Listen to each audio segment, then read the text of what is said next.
Bismillahirrahmanirrahim. Assalamualaikum warahmatullahi wabarakatuh. Kami dari kelompok 4 WNI, di sini kami akan melakukan presentasi Resesmen 1 mata kuliah manajemen proses bisnis dengan judul Arsitektur Proses Bisnis Sistem Akademik Kampus di Universitas Ari Ginanjar dengan dosen pengampu Pak Angga Rizkinanto, STMTI.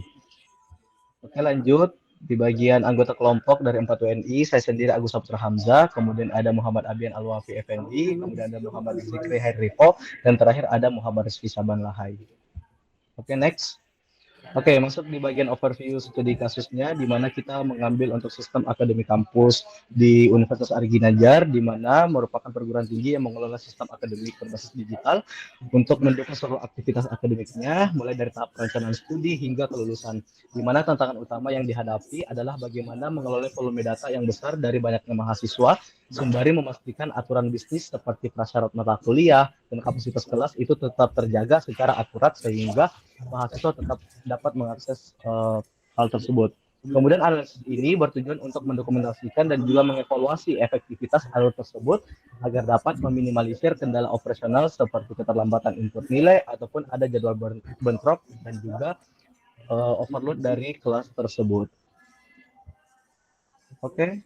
Nah, di bagian studi case ini kita mengambil aktor atau stakeholdernya itu ada 3 aktor utamanya, di mana yang pertama ada mahasiswa, kemudian yang kedua ada dosen, dan yang ketiga ada bagian BAA atau Biro Administrasi Akademik. Oke, untuk ketiga aktor ini adalah kunci dari ekosistem, di mana mahasiswa itu sendiri berperan sebagai pemicu proses melalui pengisian KRS-nya. Kemudian untuk dosen sendiri bertindak sebagai validator akademik dan juga eksekutor perkuliahan serta penilaiannya. Terakhir, untuk di bagian BAA atau Biro Administrasi Akademiknya, di mana dia memegang kendali atas manajemen jadwalnya, kuota, dan juga validasi administrasi sampai akhir.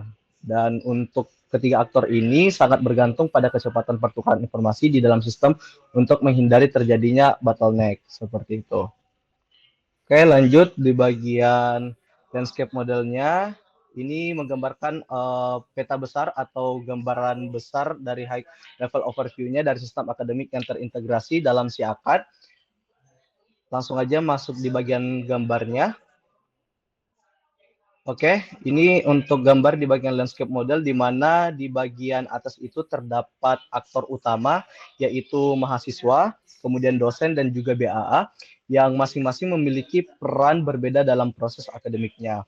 Kemudian lanjut di bagian tengahnya itu adalah ekosistem dari proses utama bisnisnya, yang terdiri dari yang pertama ada pengisian KRS, kemudian ada pengelolaan jadwal kuliah, pelaksanaan perkuliahan, pengelolaan nilai, dan juga proses yudisiumnya.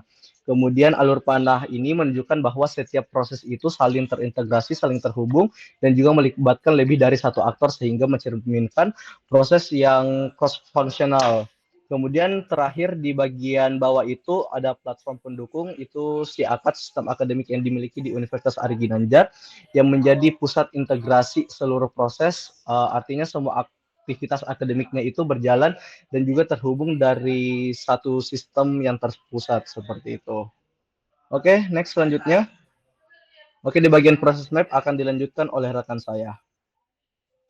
Baik, selanjutnya kita masuk ke proses map, yaitu alur end-to-end. Proses map merupakan representasi alur proses bisnis secara end-to-end yang menggambarkan tahapan aktivitas dalam sistem akademik mulai dari awal hingga akhir atau output. Pada Universitas Ari Ginanjar, proses map digunakan untuk menggambarkan alur akademik dari pengisian KRS hingga proses kelulusan mahasiswa. Berikut adalah gambaran dari si proses map itu sendiri dari awal sampai akhir. Bisa dilihat sini adalah startnya dan titik merah ini adalah finishnya.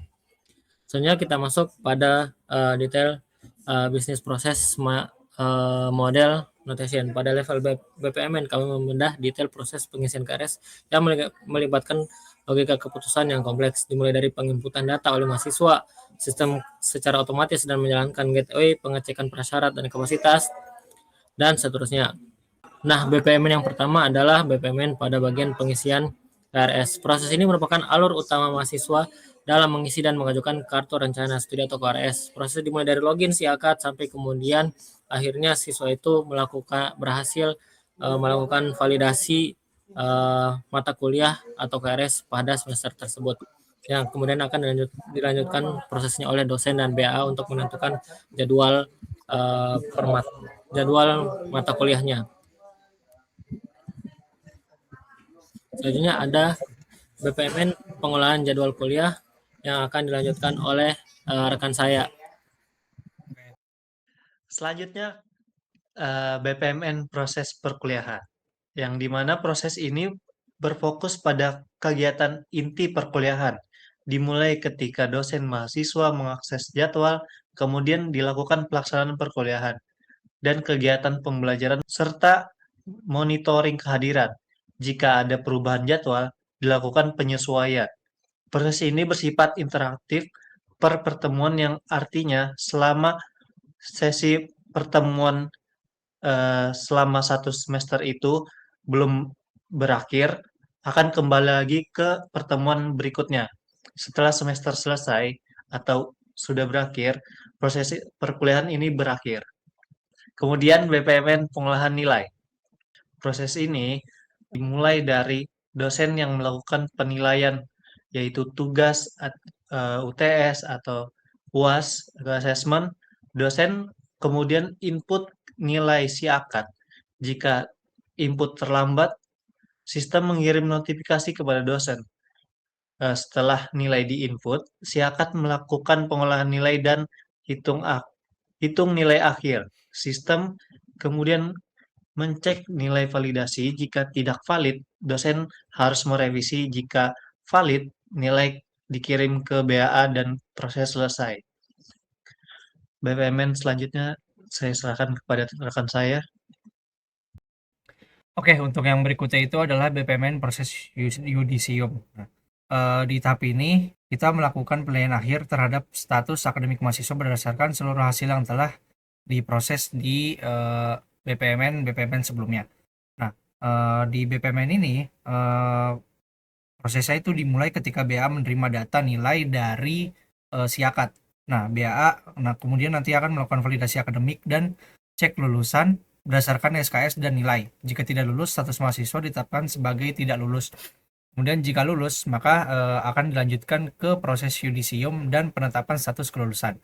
Nah, status akhir dikirim ke si akad untuk dipublish, dan nantinya mahasiswa dapat melihat hasil yudisium serta seluruh proses akademik berakhir di end event. Nah, yang berikutnya itu exception flow. Nah, pada level BPMN ini, kami membedah detail proses pengisian KRS yang melibatkan logika keputusan yang kompleks, dimulai dari penginputan data oleh mahasiswa. Sistem secara otomatis akan menjalankan gateway pengecekan prasyarat dan kapasitas. Jika syarat tidak terpenuhi, sistem akan mengarahkan mahasiswa kembali ke tahap awal melalui alur pengecualian atau exception flow. Detail ini sangat penting untuk memastikan bahwa tidak ada langkah manual yang terlewat dalam memverifikasi kelayakan akademik mahasiswa.